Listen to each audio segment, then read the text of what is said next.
Hi everyone, welcome back to my video. My name is Frida and in this video I'm going to show you how I made this great horn owl Cloisonne Enamel pendant. For this project I'm using copper as a material, the base is copper and the wires are going to be copper too. Also, this is a torch wire project from the beginning to the end, so if you're interested in how to torch wire enamel, stick with me until the end of the video. I found some scrap copper which was a perfect size to cut out the shape of the owl from. When I finished with the cutting, I filed the edges. I texturized the surface because I wanted the texture to show through the transparent enamels. I also domed the piece to prevent warping. Doming also helps to make the pendant more three-dimensional and I really like that. The next step was applying black counter enamel on the back. I torch fired it off camera. I pickled it to remove the oxides from the other side and then I sifted the clear fuse on the front. I fired it with my torch and I fired it as long as the oxides dissolved in the clear fuse. Here you can see me folding the Cloisonne wires, but before I talk about that, I would like to answer a question I got recently. The question is if the counter enamel gets ruined from the torching. The counter enamel absolutely can get ruined from the torching.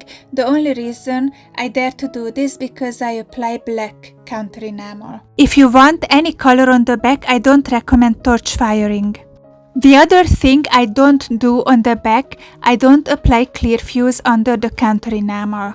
The counter enamel is always opaque, so we don't really need to diffuse the oxides.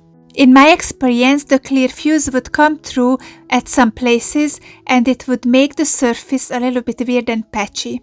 I'm really comfortable torch firing copper, but if I work with fine silver, I prefer my kiln. In most of my videos, you can see that I start working with my torch and later I switch to my kiln. You might ask why is that? The reason I do this because we live off-grid, although we have solar power, but it's not strong enough to run my kiln. I have to use the generator to run my kiln, so that's the reason that I do every prep work I can without the kiln the day before. Let's get back to the project. I'm using copper wires and I rolled them out in my rolling mill to make them flat. I folded them with little pliers and a tweezer to follow my design. I put them directly on the surface of the pendant and I secured them with glue until the next firing. I fired it with my torch off camera.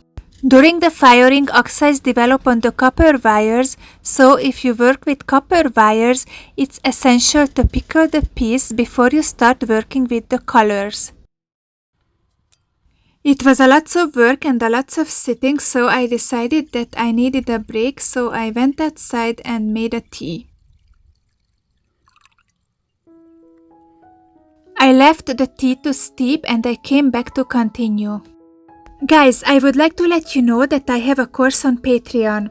We are making this beautiful Cloisonne Enamel Trillium piece. It's a beginner-friendly 3-part course. You can follow me step by step. By the end of this course, you will learn a lot and you will end up with a beautiful Cloisonne enamel piece for yourself. The link is going to be in the description. Here you can see me applying the first layer of colors. It's a great horn owl and I thought it's a beautiful project to make around Halloween and fall time. That's why I've chosen copper as a material because I think copper has such a nice warm fall vibe. I've also chosen beautiful natural fall colors to match the copper. I'm using mostly transparent colors. I use a tiny bit of opaque white and black on the eyes, on the beak, on the mustache and eyebrows.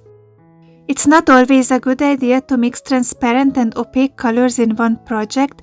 I did it this time because the cells are very tiny and the transparent colors would not be bright enough. These enamels come in powdered form, so I use a lot of water to be able to transfer them in between the cells. For that, I use a little paintbrush and a little scraper.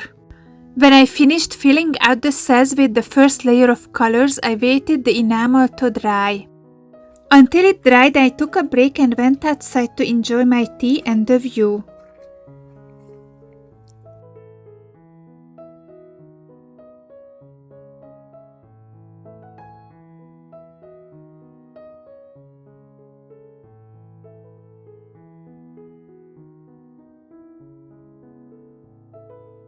By the time I came back, the little owl was dry, so I fired it with my torch. Actually, I love to torch fire enamel. It's so satisfying to watch how it melts. Enamel shrinks during the firing, so I'm going to apply 2 more layers of colors. I do the 3rd layer off camera. It's the end of the monsoon season here, and we got a lot of rain in the last few days. It really touched me in a way because it reminded me of our little puppy Dingo who passed away not too long ago. He just loved the rain and loved playing in puddles. You can see how cute he was if you watch until the end of the video. This footage of a Gila monster we took together on one of our last walk. He scared me so much because he found it and he was sniffing at it when we pulled him away. These guys are very venomous and they're very rare to see. This is the 3rd I've seen in 6 years we lived here. After I fired the last layer, I started to sand the piece. I'm using diamond pads for this and I'm using a lot of water. With the sanding, we make the surface smooth. When the surface was nice and smooth, I fired it again because enamel loses its shine during the sanding. With the last firing, I got the shine back. Guys, I would like to let you know that my online shop is up and running and this little owl is going to be up there for sale with other items I made here on YouTube. The link to my shop is going to be in the description. The final touch was to put the little owl in a copper setting I made. This is how it looks and I hope you like it as much as I do. If you like my videos and my work, please consider supporting me on Patreon or buy me a cup of coffee. The links are going to be in the description. You can also support me by subscribing to my channel, liking, sharing my videos and commenting on them. Thank you guys so much for watching and see you in the next one. Bye!